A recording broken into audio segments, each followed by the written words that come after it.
Graça e paz, queridos irmãos. Eu os convido neste momento a fazermos a leitura no segundo livro de Reis, capítulo 20. Segundo livro de Reis, capítulo 20, começando a leitura no primeiro versículo. Segundo livro de Reis, capítulo 20, começando no primeiro versículo, onde está escrito assim: Naqueles dias, Ezequias adoeceu de uma enfermidade mortal. Veio ter com ele o profeta Isaías, filho de Amós, e lhe disse: Assim diz o Senhor, põe em ordem a tua casa, porque morrerás e não viverás. Então virou Ezequias o rosto para a parede e orou ao Senhor, dizendo: Lembra-te, Senhor, peço-te, de que andei diante de ti com fidelidade, com inteireza de coração, e fiz o que era reto aos teus olhos. E chorou muitíssimo. Antes que Isaías tivesse saído da parte central da cidade, veio a ele a palavra do Senhor, dizendo: Volta e dize a Ezequias, príncipe do meu povo: Assim diz o Senhor, o Deus de Davi, teu pai. Ouvi a tua oração e vi as tuas lágrimas. Eis que eu te curarei. Ao terceiro dia subirás à casa do Senhor. Acrescentarei aos teus dias 15 anos, e das mãos do rei da Assíria te livrarei, a ti e a esta cidade, e defenderei esta cidade por amor de mim e por amor de Davi, meu servo. Amém. Nós estamos continuando neste momento o nosso estudo a respeito de oração. E eu gostaria de hoje frisar com os irmãos que nós não vivemos no universo fechado. Como diz uma vez C.S. Lewis, é tudo como se fosse um filme.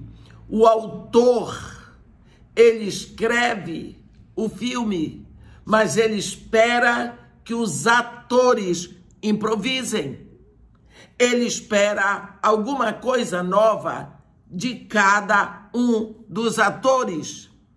E muitas coisas aqui na terra nunca acontecerão se nós não orarmos. Deus redentivamente não fará nada sem a oração.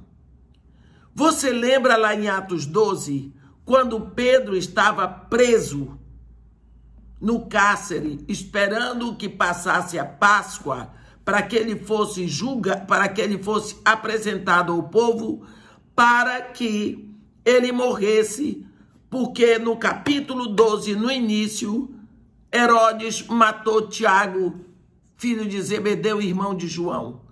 E isso agradou o povo. Então ele resolveu continuar matando os discípulos de Jesus para agradar o povo.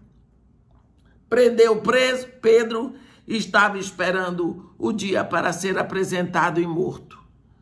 A Bíblia diz que havia oração incessante pela igreja daquela época. Eles se reuniam na casa de Maria, mãe de João Marcos, lá em Jerusalém, para orar sem parar. O que foi que aconteceu? Deus enviou um anjo lá na prisão e Pedro, que estava dormindo todo acorrentado entre dois guardas, o anjo tirou Pedro de lá sem fazer barulho e Pedro ficou livre da morte daquela época. Por quê? Oração incessante. Quantas vezes as pessoas perguntam: mas nós não vemos grandes coisas acontecendo na igreja. Por quê? Porque não há oração bastante. Nós vemos aquela oração do culto. Nós oramos orações repetidas quando lemos a Bíblia, principalmente os Salmos, que é a maior escola de oração da Bíblia, em voz alta. Nós lemos orações repetidas nos hinos que cantamos, são sempre as mesmas palavras. Fazemos uma oração aqui, outra oração ali, mas nós precisamos da oração que impacta, a oração fervorosa, a oração profunda, a oração que busca corações que se derramem diante de Deus. Precisamos de oração com qualidade e profundidade. Quantas vezes nos chegamos a Deus em oração, mas a nossa oração, meus irmãos, é egocêntrica. Pensamos só em nós. Existe uma história de uma reunião de oração na Inglaterra, aonde ia sempre uma moça com a mãe dela, velhinha, e essa moça tinha um sonho, ela queria casar. E a mãe dela queria que a filha casasse, porque ela estava velhinha, ela queria netos. Todas as vezes que chegava, todo mundo orava. Chegava na hora da moça orar, ela orava pedindo: Senhor, eu estou aqui para te pedir, em nome de Jesus, que tu me des um marido. Eu preciso de um marido, os dias estão passando, eu sou tua filha, eu sou tua serva, e assim por diante ela orava. Todos os dias. Isso passava semana, passava meses, passava anos, a oração daquela moça era essa. Um dia, as pessoas já estavam incomodadas com aquilo. O pastor chamou a moça, com muito medo de que, apreensivo, porque a moça podia não entender a preocupação dele. Então ele chamou e disse: minha filha, eu sou tão feliz, todos nós somos felizes que vocês vêm, vocês oram e tudo mais. Porém, deixa eu lhe dizer, até hoje você tem orado em petição. Você tem pedido algo para você. E isso é genuíno, é puro e é bom. Mas será que não está na hora de você começar a pedir também alguma coisa para os outros? Porque você só pede para você. Comece uma forma de intercessão, a orar por alguma coisa. Vá diante de seu Pai do céu para pedir uma coisa para os outros. Ela disse: tudo bem, pastor. No próximo momento de oração, ela chegou lá, todo mundo feliz, porque o pastor tinha conseguido falar com ela. E ela começou a orar: Senhor Deus meu Pai, hoje eu venho a ti para pedir que tu deis um genro à minha mãe. Ela tem o desejo de ter um genro, de me ver casada. Ela tem o desejo de ver netos. Dá para ela essa alegria na vida dela. Orou pela mãe. Nós, quantas vezes pensamos assim: se eu mudar a minha forma de oração, eu vou conseguir que Deus ouça. Olha, Deus sempre ouve a oração. Deus ouve porque Deus não é surdo. Mas Deus está buscando que você se alinhe com Ele, se alinhe no trono dEle em oração. O nosso dever não é orar por obrigação. Nós vamos orar porque eu tenho que orar, porque é hora de orar, porque na hora, porque alguém me pediu, ou porque chegou na hora da reunião, me pediram para orar. Não é isso. Porque aquela oração, ela vem sem paixão. Orar é ouvir, é falar, é conversar com Deus. Deus quer um relacionamento de intimidade conosco, e isso é através da oração. Você vê lá no capítulo 18 de Gênesis, quando Deus chega na casa de Abraão, ele aceita a oferta, ele aceita o culto, ele come, ele revela coisas para Abraão. Ele estava com 2 anjos, mas ele mandou os anjos para Sodoma, mas ele não foi. ele ficou na tenda de Abraão, porque ali havia intimidade, ali ele era bem aceito, ali ele era bem amado, a casa era dele. Os anjos foram para a casa de Ló, mas Deus não foi, porque não havia intimidade. Precisamos saber que Deus nos criou a sua imagem e semelhança e ele quer intimidade conosco. Às vezes pensamos, fulano ora tanto, ele também, coitado, é fraquinho. Não, o homem mais forte que pisou neste planeta foi Jesus. E a vida dele era uma vida de oração. Ninguém orou mais na terra do que Jesus. Você veja que o primeiro ato de Jesus foi uma oração. A Bíblia diz aqui em Lucas, no capítulo 3, 21 e 22, está escrito: e aconteceu que ao ser todo o povo batizado, também o foi Jesus. E estando ele a orar, o céu se abriu, e o Espírito Santo desceu sobre ele em forma corpórea como pomba. E ouviu-se uma voz do céu: tu és o meu filho amado, em ti me comprazo. Pense o que é isso. Jesus Cristo saiu do Jordão todo molhado. Ele tinha sido batizado. E ele sai do Jordão e começou a orar. Ali começou o ministério de Jesus, quando o Espírito Santo vem sobre ele. E o Pai anuncia para que todos ouvissem. E o Espírito Santo se mostra ali. Esse é o considerado o primeiro ato público de Jesus. Até ali, ele era o carpinteiro, filho do carpinteiro de Nazaré, considerado lá um galileu. O último ato público de Jesus está em Lucas 23, 46, quando ele diz: Pai, nas tuas mãos eu entrego o meu espírito. Entre o primeiro ato público e o último, nós vemos uma vida gloriosa, uma vida saturada pela oração. Uma vida em que ele até se afastava dos discípulos nas madrugadas e subiu o monte para orar. Oração, meus irmãos, é o refúgio dos fortes. Se você ora, você tem poder. Se você não ora, não há poder na sua vida. Se você ora pouco, é pouco poder.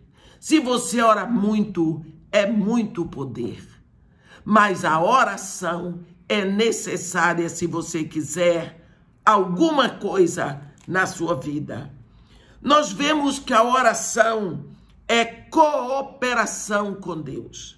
Não é apenas orar por orar, mas você está cooperando com Deus como?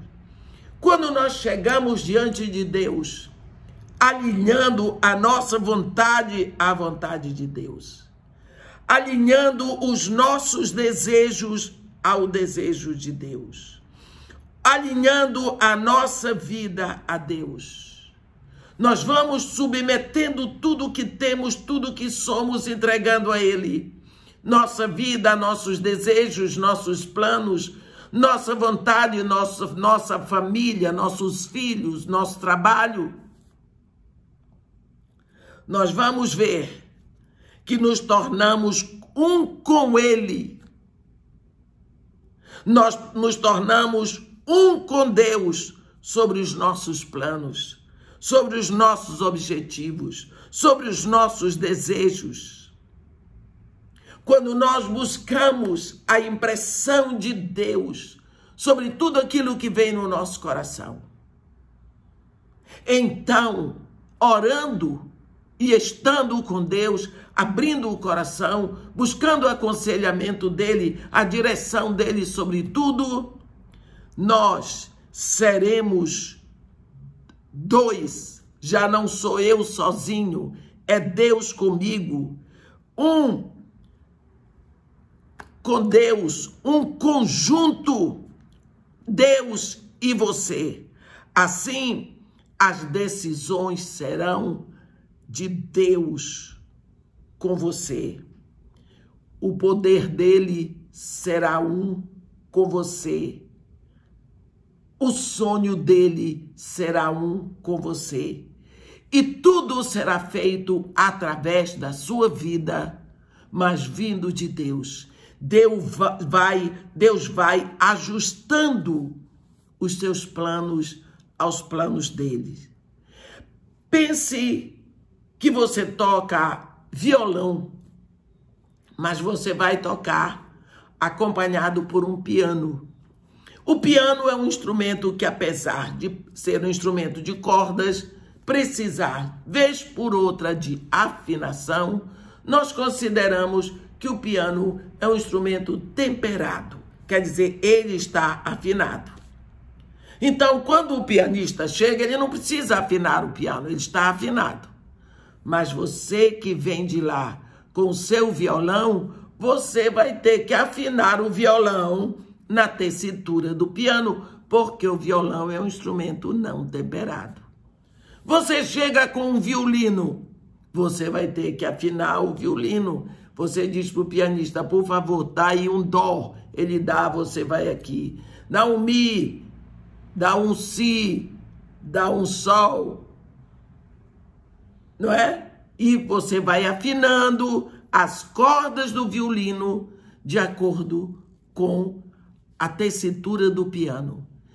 Uma vez que está tudo afinado, você começa a tocar com o piano. É uma maravilha.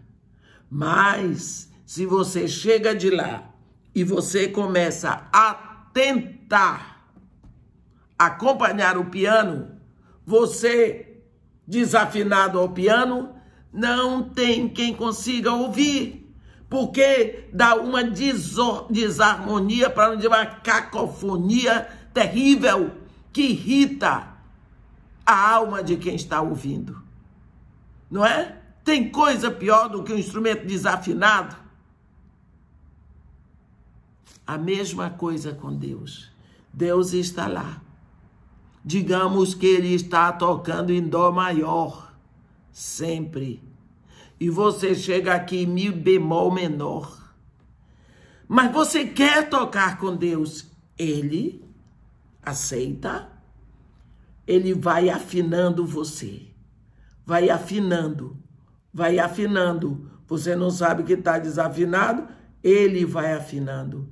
Vai chegar o momento em que você está afinado. Então você vai estar tocando em dó maior.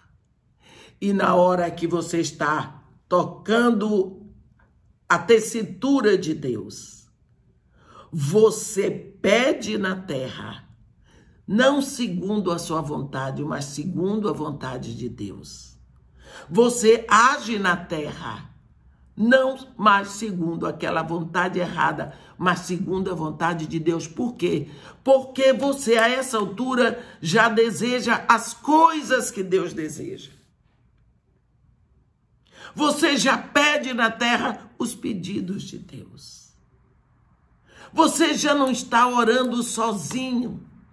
Por isso, a Bíblia diz em Romanos 8, 26, também, semelhantemente, o Espírito nos ajuda, nos auxilia na nossa fraqueza, porque nós não sabemos orar como convém, mas o Espírito intercede por nós com gemidos inexprimíveis. É isso.